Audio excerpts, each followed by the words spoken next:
Welcome back to prime time debate. ఉమ్మడి ఆంధ్రప్రదేశ్ నుంచి తెలంగాణ రాష్ట్రం, ఆంధ్రప్రదేశ్ రెండు రాష్ట్రాలు విడిపోయిన తర్వాత ఆంధ్రప్రదేశ్కు రాజధాని కావాలి అని ఆ రోజు తెలుగుదేశం పార్టీ ప్రభుత్వం శంకుస్థాపన చేసి పునాదిరాయి వేస్తే ఆ పునాదిరాయి మూడు దిక్కుల పడిపోయింది. పోనీ అక్కడైనా కన్స్ట్రక్షన్ జరిగిందా, ఏమైనా వికేంద్రీకరణ జరిగిందా అంటే అది జరగలేదు. ఆ ప్రభుత్వం అయిపోయింది. రాజధానికి భూములు ఇచ్చినటువంటి రైతులు చరిత్రలో ఎన్నడూ లేని విధంగా 4 సంవత్సరాలకు పైగా రైతులు దీక్ష చేశారు. వాళ్ళని పెయిడ్ ఆర్టిస్టులు అని కూడా అన్నారు.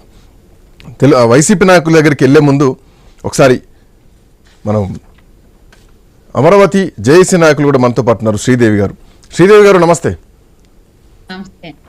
శ్రీదేవి గారు, మీ కష్టం దేశం అంతా చూసింది, అధికార పక్షం చూసింది, ప్రతిపక్షం చూసింది. అంతమంది రైతులు షిఫ్టుల వారీగా మీరు ఉద్యమం చేశారు. సో ఇప్పుడు ప్రతిపక్షంలో ఉన్నటువంటి వైసీపీ ఆ రోజు అధికార పక్షంలో మిమ్మల్ని పేడ్ ఆర్టిస్టులు అన్నారు. ఇప్పుడు ప్రతిపక్షంగా ఉండి అదే అమరావతికి జయగొడుతున్నారు, అక్కడి నుంచే పాలన కొనసాగిస్తూ ఉంటున్నారు.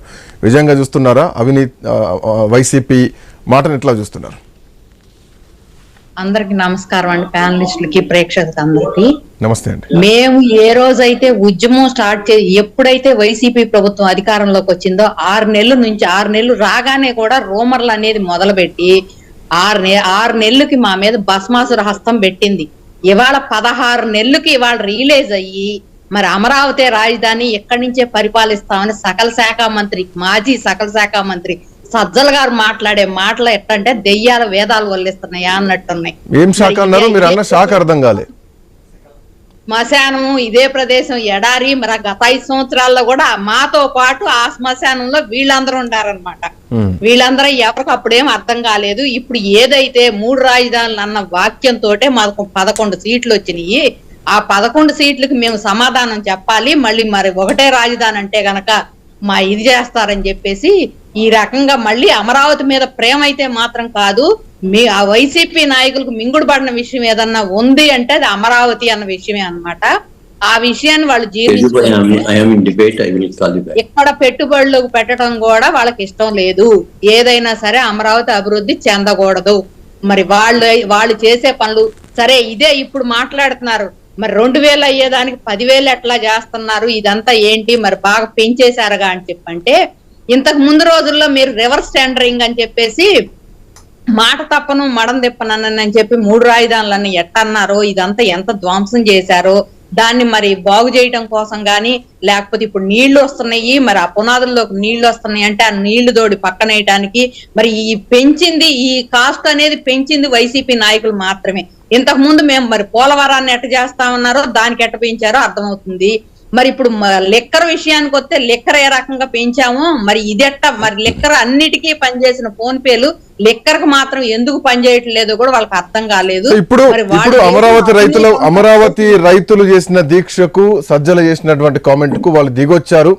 సో వాళ్ళు నమ్మొచ్చు అనుకుంటున్నారా? ఆ మాట పైన నమ్మకం కలుగుతుందా అమరావతి రైతులందరికీ? వైసీపీని నమ్మటం అనేది అమరావతి రైతులు జన్మలో మా అమరావతిని మాత్రం వైసీపీ నాయకులకు మింగుడు పడిన విషయం అన్నట్టు వాళ్ళని నమ్మే పరిస్థితిలో ఇక్కడైతే మాత్రం ఎవరు లేరు. ఒక అమరావతి కాదు, రాష్ట్ర వ్యాప్తంగా కూడా ఎవరు నమ్మరు. మరి ఏ రకంగా అయితే మా మీద అవాకులు చవాకులు, నిన్నగాక మొన్న మీరు ఓడిపోయి నాకు కూడా అమరావతిలో వేసల రాజధాని అన్నారు. ఆ వేసల రాజధానిలో వచ్చి మీరేం పరిపాలన చేస్తారు? మరి వస్తే మీరు మీ ఫ్యామిలీస్ కూడా వేసలు అయిపోతాయిగా. మరి అవన్నీ గుర్తు పెట్టుకొని గతం గుర్తుకు రావట్లా, వర్తమానం గుర్తొస్తుంది. మనకు 11 సీట్లు మరి పదిలంగా ఉండాలి అని చెబితే మరి మూడు రాజధానులు అనకుండా ఒక రాజధాని అంటే పదిలంగా ఉంటదనే ఒక ఆలోచనతోటి ఇప్పుడు అమరావతి మీద ప్రేమ చూపిస్తున్నారు. కానీ అసలు ఈ వైసీపీ వాళ్ళకి మింగుడు పడిన విషయం ఇక్కడ ఏమీ లేదు. మాకు దాచుకోవడానికి ఏమి లేదనే విషయమే. మరి వైజాగ్ లో రాజధాని అన్నదని చెప్పి అన్నారు. మరి వైజాగ్ లో రాజధాని ఎంత మాత్రం చేశారో అక్కడ ప్రజలు చూశారు, ఎన్ని భూ కబ్జాలు జరిగినాయో చూశారు.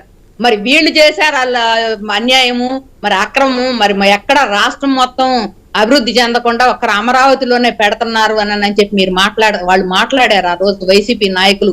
మరి మాట్లాడినప్పుడు అమరావతిలో మరి రాజధాని వస్తేనే మరి రాష్ట్రం బాగుపడద్దని ప్రజలు, మేము ఏ నియోజకవర్గం కూడా వదిలిపెట్టకుండా అన్ని నియోజకవర్గాలు కంకణం కట్టి తిరిగి మేము ఎప్పుడైతే పాదయాత్ర చేశామో మా కష్టం ఏంటో సుఖం ఏంటో వాళ్ళు కనుక్కున్నారు. కాబట్టి రాష్ట్ర వ్యాప్తంగా స్పందించి ఇవాళ టీడీపీకి 164 సీట్లు ఇవ్వటానికి మాత్రం మరి ఈ 3 రాజధానుల విషయమే ముందు ఎజెండాగా పెట్టుకున్నారు. రైట్.